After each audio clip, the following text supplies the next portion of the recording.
नमस्कार दोस्तों, आज हम एक ऐसे टॉपिक पर बात करेंगे जो लाइफ के हर पार्ट को अफेक्ट करता है। कर्म। कर्म का सिंपल मीनिंग है एक्शन, यानी जो भी हम करते हैं, सोचते हैं या फील करते हैं, वह सब कर्म है। चाहे वह छोटा हो या बड़ा, हर कर्म का रिजल्ट होता है। यह एक पक्का रूल है, जैसे सूरज का उगना और डूबना। यह इफेक्ट तुरंत हो सकता है या टाइम के साथ, लेकिन कर्म का रूल पक्का है। अब हम इस टॉपिक को एग्जाम्पल्स के साथ और डिटेल में समझेंगे, ताकि आप अपने लाइफ में कर्म के सिद्धांत को और डीपली समझ सकें। दोस्तों, कर्म को एक तरह की एनर्जी समझिए। जैसे हम किसी काम को करने के लिए शारीरिक एनर्जी यूज करते हैं, वैसे ही हर एक्शन, चाहे वह शारीरिक हो या मानसिक, एक सूक्ष्म एनर्जी का रूप लेती है। अगर हम गुस्से में आकर किसी से बात करते हैं तो हम नेगेटिव एनर्जी पैदा करते हैं। यह एनर्जी हमारे आसपास के माहौल को खराब करती है और हमें भी परेशान करती है। वहीं दूसरी ओर, अगर हम किसी की हेल्प करते हैं तो हम पॉजिटिव एनर्जी भेजते हैं। यह एनर्जी हमारे भीतर खुशी और संतुष्टि का भाव लाती है। उदाहरण के लिए, अगर आप सड़क पर किसी बूढ़ी औरत की हेल्प करते हैं तो यह कर्म एक पॉजिटिव एनर्जी के रूप में आपके लाइफ में वापस आएगा। यह हेल्प किसी दिन आपको भी उसी तरह सपोर्ट के रूप में वापस मिलेगी जब आपको जरूरत होगी। यह एनर्जी का बैलेंस है, जैसा बोगे वैसा काटोगे। एक सवाल अक्सर मन में आता है, अगर कर्म सब कुछ तय करता है तो क्या हमारी कोई फ्री विल है? इसका जवाब है हाँ। हमारे पास हमेशा अपने कर्मों का चुनाव करने की आजादी होती है। हर मोमेंट हमारे सामने कई रास्ते होते हैं और हम चुनते हैं कि किस पर चलना है। लेकिन एक बार चुनाव करने के बाद हमें उसके रिजल्ट्स का सामना भी करना पड़ता है। मान लीजिए कि एक स्टूडेंट एग्जाम के लिए पढ़ाई करने के बजाय टाइम वेस्ट करता है।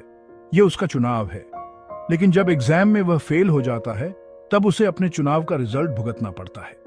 यह एग्जाम्पल दिखाता है कि कर्म फ्री हैं, लेकिन उनके रिजल्ट्स पक्के हैं। इसलिए हमें सोच समझकर चुनाव करना चाहिए, क्योंकि हर चुनाव हमारे फ्यूचर का निर्माण करता है।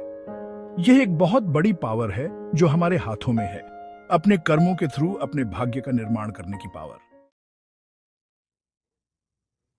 दोस्तों, कर्म केवल हमारी बाहरी एक्शंस तक लिमिटेड नहीं है। हमारे इरादे और फीलिंग्स भी उतनी ही इंपॉर्टेंट है। अगर हम किसी काम को दिखावे के लिए करते हैं तो उसका इफेक्ट उतना गहरा नहीं होगा जितना कि सच्चे मन से करने पर होता है। उदाहरण के लिए, अगर आप किसी गरीब को खाना देते हैं क्योंकि आप वाकई उनकी हेल्प करना चाहते हैं तो यह सच्चा कर्म है। लेकिन वही काम अगर आप सिर्फ अपने नाम या फोटो के लिए करते हैं तो वह कर्म का महत्व खो देता है। इसीलिए कहा गया है, मन के हारे हार है, मन के जीते जीत। अपने मन को साफ रखें, अच्छाई से भरे रहें, तभी आपके कर्म सच्चे मायने में फलित होंगे।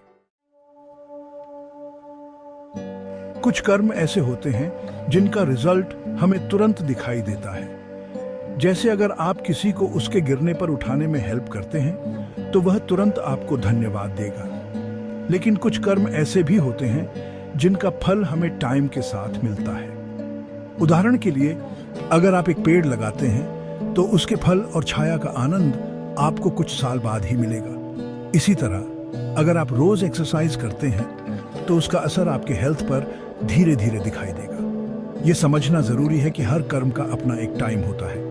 इस नजरिए से सोचकर हमें अपने कर्मों में धैर्य रखना चाहिए। जैसे किसान धैर्यपूर्वक अपने बीजों को पानी देता है और फसल के पकने का इंतजार करता है, वैसे ही हमें भी अपने कर्मों पर विश्वास रखना चाहिए और टाइम आने पर फल मिलने का इंतजार करना चाहिए।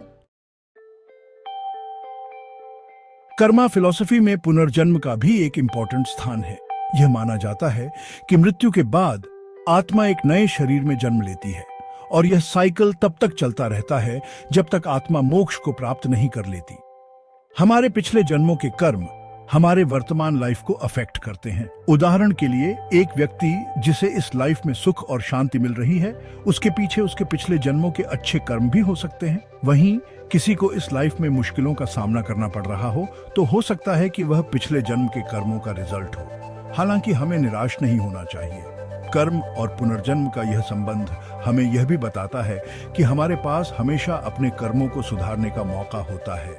हर नया जन्म एक नई शुरुआत है, एक नया चांस है अपने कर्मों को शुद्ध करने का और मोक्ष की ओर बढ़ने का। दोस्तों, कर्म का संबंध केवल भौतिक दुनिया से ही नहीं है, यह हमारे आध्यात्मिक विकास में भी इंपॉर्टेंट रोल निभाता है। अच्छे कर्मों के द्वारा आत्मज्ञान प्राप्त किया जा सकता है। जब हम दूसरों की सेवा करते हैं, दया और प्यार का भाव रखते हैं, तो हमारा मन शुद्ध होता है और हम आध्यात्मिक रूप से आगे बढ़ते हैं। उदाहरण के लिए महात्मा गांधी ने अपना पूरा लाइफ दूसरों की सेवा में लगाया और अंततः वे आध्यात्मिक रूप से जागरूक हो गए। उनका लाइफ यह संदेश देता है कि अच्छे कर्म न केवल भौतिक लाभ देते हैं, बल्कि आत्मा को भी ऊंचाइयों पर पहुंचाते हैं। इसलिए हमें अपने कर्मों को सिर्फ भौतिक सुखों की प्राप्ति का जरिया नहीं बनाना चाहिए, बल्कि आत्मज्ञान की ओर एक कदम समझना चाहिए।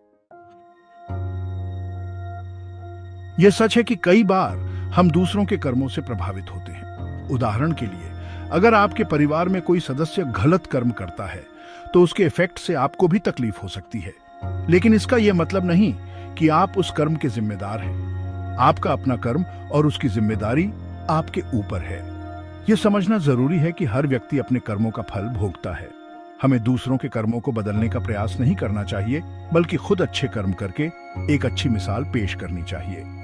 याद रखें, आपका लाइफ आपके हाथों में है। दोस्तों, कर्म का इफेक्ट केवल व्यक्ति तक ही लिमिटेड नहीं रहता, बल्कि पूरे समाज पर पड़ता है। अगर एक समाज में ज्यादातर लोग अच्छे कर्म करें, तो वह समाज खुशहाल और अमीर होगा।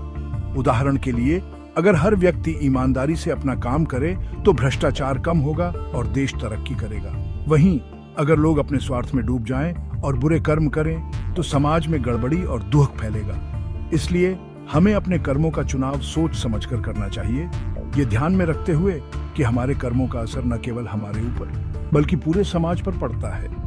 एक जिम्मेदार नागरिक होने के नाते यह हमारा कर्तव्य है कि हम ऐसे कर्म करें जो समाज को बेहतर बनाने में हेल्प करें। दोस्तों, माफी भी एक इंपॉर्टेंट कर्म है। अगर आप किसी को उसकी गलती के लिए माफ कर देते हैं, तो यह न केवल आपके मन को शांति देता है, बल्कि वह व्यक्ति भी हल्का फील करता है। जब हम किसी को माफ करते हैं, तो हम उसके प्रति अपने मन से नेगेटिव फीलिंग्स को निकाल देते हैं। यह हमारे लिए भी अच्छा है, क्योंकि नेगेटिविटी हमारे मन को खराब करती है और हमें परेशान करती है। उदाहरण के लिए, अगर आपके साथ किसी ने अन्याय किया है और आप उसे माफ कर देते हैं, तो यह आपके लिए एक पॉजिटिव कर्म बन जाता है और आपके भीतर की कड़वाहट भी खत्म हो जाती है। माफ करना एक बहुत बड़ा गुण है और यह हमें सच्ची शांति और खुशी की ओर ले जाता है।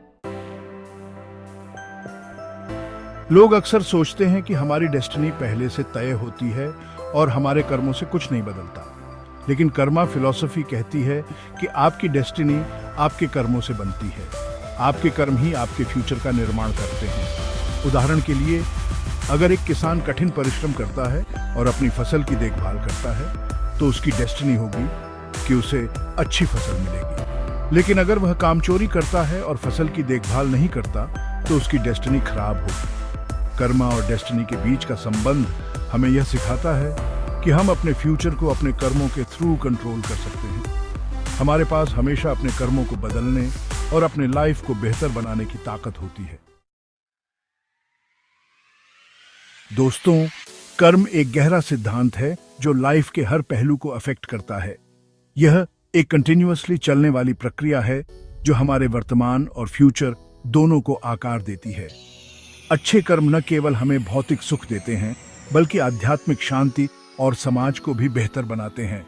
इसलिए हमें हमेशा ध्यान रखना चाहिए कि हम क्या सोचते हैं, क्या बोलते हैं और क्या करते हैं, क्योंकि ये सब मिलकर हमारे फ्यूचर को आकार देते हैं। याद रखें, आपके कर्म ही आपकी पहचान है। आप अच्छा करोगे तो आपको अच्छा ही मिलेगा। माना कि शुरू शुरू में कष्ट होता है, लेकिन अंत सदैव अच्छा होता है। आप सदैव प्रसन्न रहिए। नमस्कार।